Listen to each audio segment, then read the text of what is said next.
What if the reason your shoulder aches every morning has nothing to do with how firm your mattress is?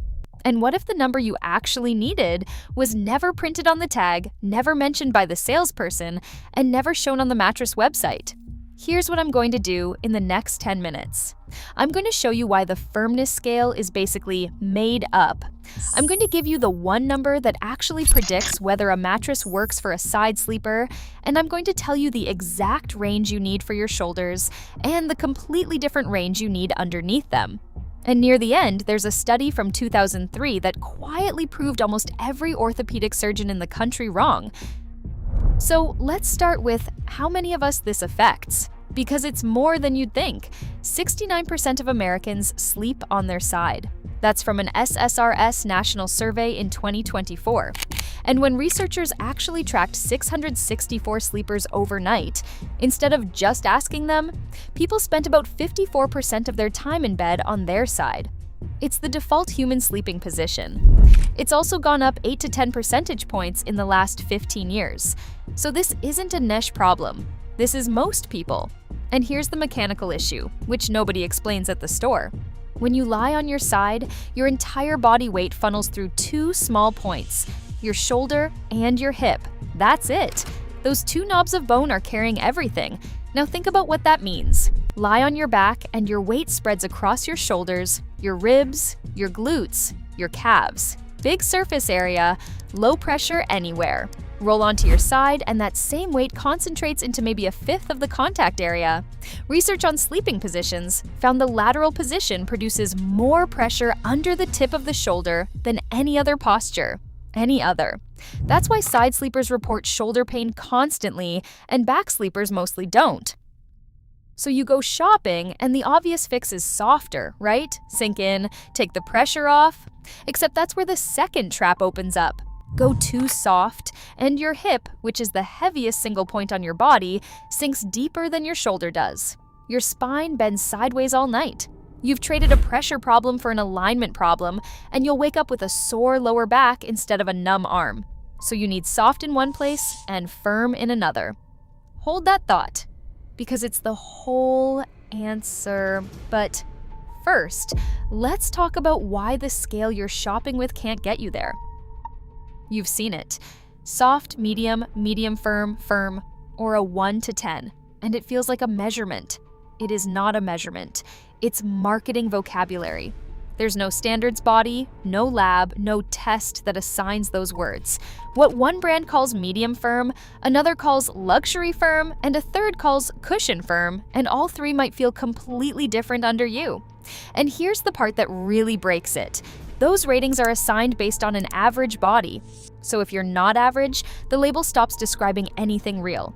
Let me show you exactly how bad this gets. Take a mattress labeled medium. A 130-pound side sleeper lies down on it. They sink about 1 to 2 inches into the comfort layer. The support core underneath barely engages at all. They're floating on the surface, and yeah, it feels medium. The label was accurate for them. Now, a 250-pound side sleeper lies on that exact same mattress. They sink 3 to 4 inches. The comfort layer fully compresses. They are now resting directly on the support core. To them, that mattress doesn't feel medium at all. It feels firm, and then it bottoms out. Same mattress, same label, two completely different products. And neither of those people did anything wrong. They just read a word on a tag that was never built to describe them. So what do you use instead? ILD indentation load deflection. Here's what it actually measures, and it's refreshingly literal. You take a piece of foam, you press it down until it's compressed by 25% of its thickness, and you record how many pounds of force that took. That number is the ILD. Low ILD means soft. High ILD means firm. It's a physical measurement of the material, not a description of a vibe. The governing standard for this test, by the way, is AS/TMD 3574. That's the actual laboratory protocol that defines how the measurement is taken. If a company references that standard, they're speaking in real numbers, not marketing language. And this is the number that matters, because unlike the firmness label, it doesn't change based on who's lying on it. 14 pounds of force is 14 pounds of force whether you weigh 130 or 250. So here are the numbers. Write these down. For the comfort layer, the part your shoulder and hip actually touch, side sleepers want ILD between 14 and 24. That's soft enough for those 2 pressure points to sink in and stop being pressure points. 19 is a sweet spot a lot of side sleepers land on. For the support layers underneath, you want the opposite, 32 to 44 ILD firm. That's what keeps your hip from sinking past your shoulder and bending your spine sideways. That's the answer to the problem I flagged earlier. You don't pick soft or firm. You pick soft on top of firm, and you use ILD to verify it instead of trusting a word.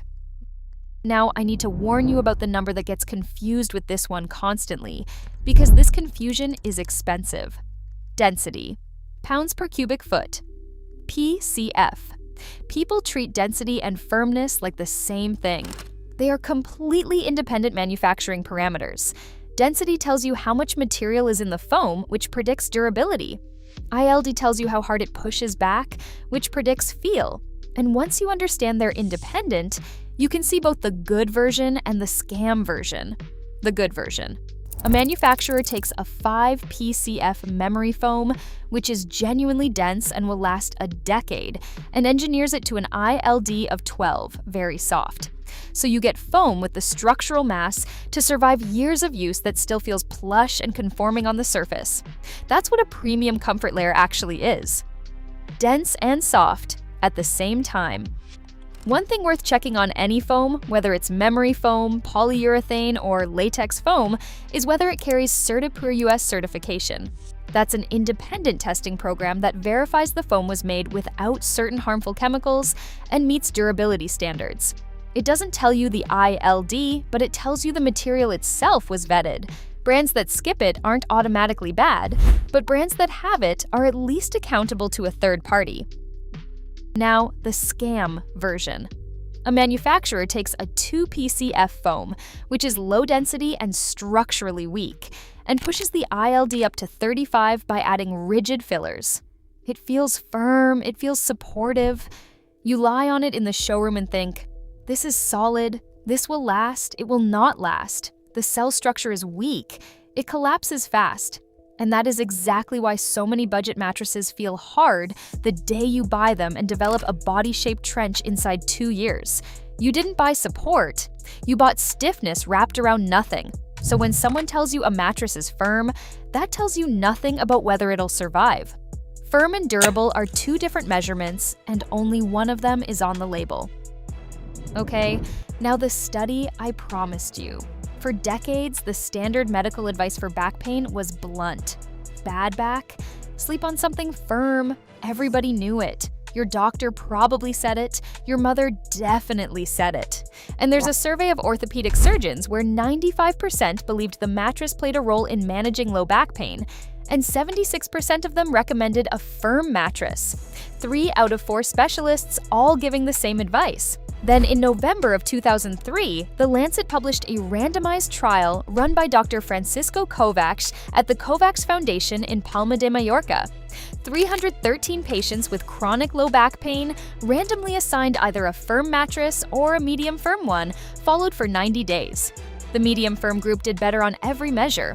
Pain while in bed, odds ratio 2.36. Pain on rising, 1.93. Disability, 2.10. Patients on medium firm were about twice as likely to report improvement in their low back pain compared to the firm group. Firm lost decisively.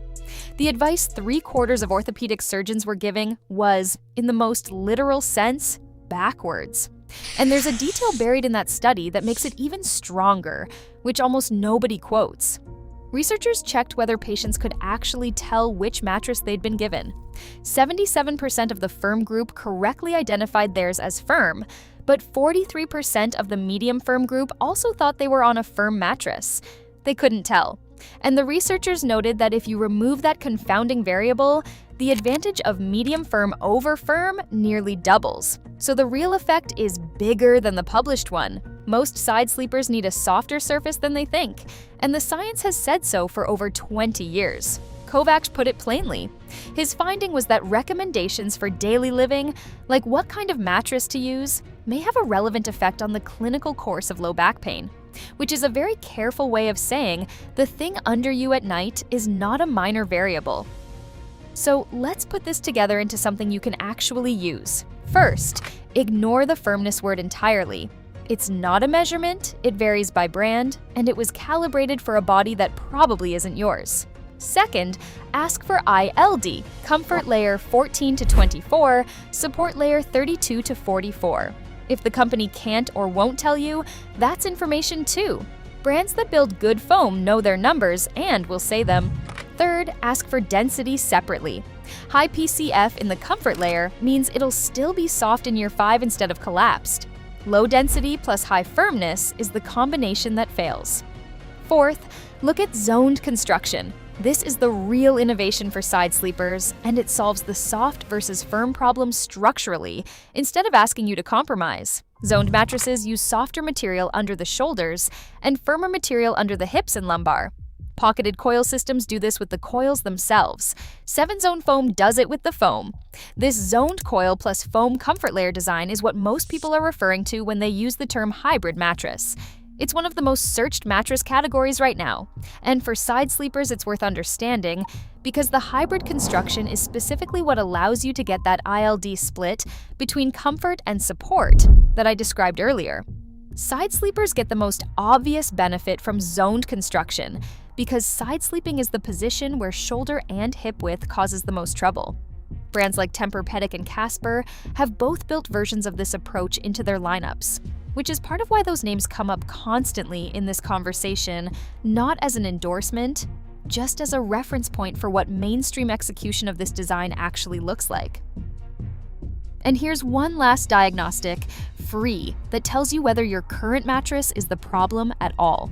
Watch the timing of your pain. If it's worst in the first 15 to 30 minutes after you wake up and then eases as you move around, your sleep surface is the prime suspect. Pain from a real injury or a disc problem usually does the opposite. It stays or it gets worse when you move.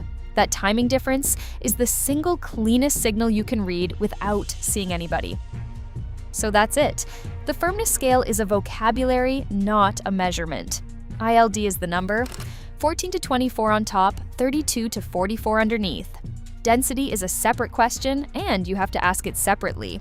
Certipur US and ASTMD 3574 are the two certification markers worth knowing. And the study that settled the firm versus medium argument came out in 2003, and most of the industry still hasn't updated the sales pitch. Now I want to hear from you. If you're a side sleeper, what firmness are you on right now? And does your shoulder hurt in the morning? Drop it in the comments because I'm genuinely curious how many people are on something firmer than the research says they should be. I read everyone.